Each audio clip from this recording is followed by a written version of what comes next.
आज बनवणार आहोत मटन बिर्याणी। तर हॉटेलपेक्षा ही बिर्याणी ही भारी होते, एकदा तुम्ही घरी नक्की ट्राय। इथे मटन घेतलेले आहे, त्यानंतर त्यावरती लाल तिखट, गरम मसाला ॲड केलेले आहे। त्यानंतर चिकन मसाला थोडासा ॲड करायचा किंवा मटन मसाला थोडासा ॲड करायचा। माझ्याकडे चिकन मसाला अवेलेबल होता, त्यामुळे मी चिकन मसाला ॲड केलेला आहे। त्यानंतर कोथिंबीर ॲड केलेली आहे, त्यामध्ये लिंबाचा रस पिळलेला आहे।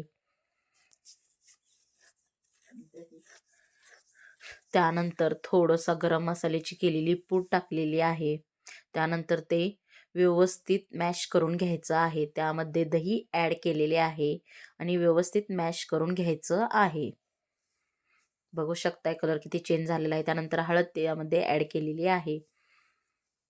हे सर्व एका साईडला ठेवून द्यायचं। त्यानंतर दावतचा पुलाव बासमती राईस मी इथं घेतलेला आहे। 2 ग्लास मी इथं राईस घेतलेला आहे। त्यानंतर त्यामध्ये पाणी ओतून अर्धा तास साईडला ठेवून द्यायचा। तोपर्यंत इथे मी 5-6 कांदे घेतलेले आहेत, खडे मसाले घेतलेले आहेत। त्यानंतर एका मिक्सरच्या भांड्यात आलं लसूण घेतलेला आहे। त्यानंतर एका कढईत तेलामध्ये कांदा तळायला मी त्यानंतर कांदा खरपूस होईपर्यंत आपण तळून घ्यायचा आहे। इथं मी पितळेचे पातेले ठेवलेले आहे, त्यामध्ये तेल, थोडंसं तूप घालायचं आहे आणि त्यानंतर खडे मसाले सगळे टाकायचे आहेत। याच्यामध्ये आलं लसूण पेस्ट ॲड करायची आहे। त्यानंतर ते सगळे तेलात खरपूस होईपर्यंत भाजून घ्यायचं आहे। थोडीशी हळद, थोडासा गरम मसाला ॲड करायचा आहे। त्यानंतर थोड्या हिरव्या मिरच्या, कांदा चिरलेला बारीक, बारीक चिरलेले टोमॅटो ॲड करायचे आहे आणि ते परतून घ्यायचे आहेत। त्यानंतर यामध्ये मॅरिनेट केलेले मटण आपण यामध्ये ॲड करणार आहोत आणि ते सर्व एकत्र मिश्रण करणार आहोत। त्यानंतर इथं बघू शकताय कांद्याला खरपूस कलर यायला लागलेला आहे हळूहळू आणि एकीकडे मी मटण शिजवत आहे। बघा कसला भारी वाटायला लागले बघूनच। त्यानंतर मी मटण एका साईडला काढलेला, शिजवून घेतलेला राईस मी इथे घेतलेला आहे।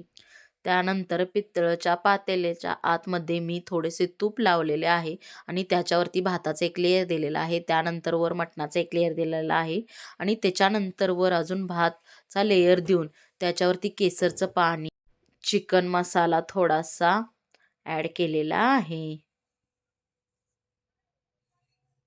त्यानंतर अजून एक लेयर मटणाचा देऊन नंतर त्याच्यावरती राईसचा लेयर द्यायचा आहे। असं 2-3 वेळा ही तुम्ही प्रोसेस करू शकता। त्याच्यावरती तळलेला कांदा, पुदिना, कोथिंबीर, केसरचं पाणी हे तुम्ही ॲड करू शकता। त्याच्यावर मटण मसाला थोडासा ॲड करायचा आणि त्यानंतर बिर्याणीला दम देण्यासाठी एक तवा घ्यायचा आणि त्याच्यावरती हे पितळचं पातेले ठेवायचं।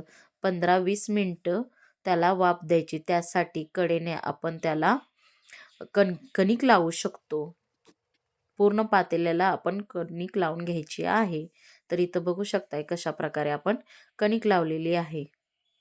अशा प्रकारे सगळीकडे आपण कणिक लावून घ्यायची आहे आणि त्याच्यावरती झाकण ठेवून द्यायचं आहे 15 मिनिटासाठी। आहा, 15-20 मिनिटानंतर बघू शकताय तुम्ही बिर्याणी कसली भारी दिसते।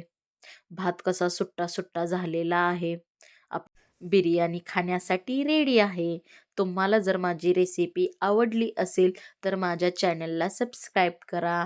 माझ्या चॅनलचं नाव आहे अनुराधाज लिटल किचन आणि माझी इन्स्टा आय डी आहे Anuradha new.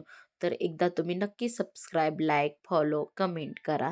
Thank you so much आणि घरी एकदा तुम्ही ही रेसिपी नक्की ट्राय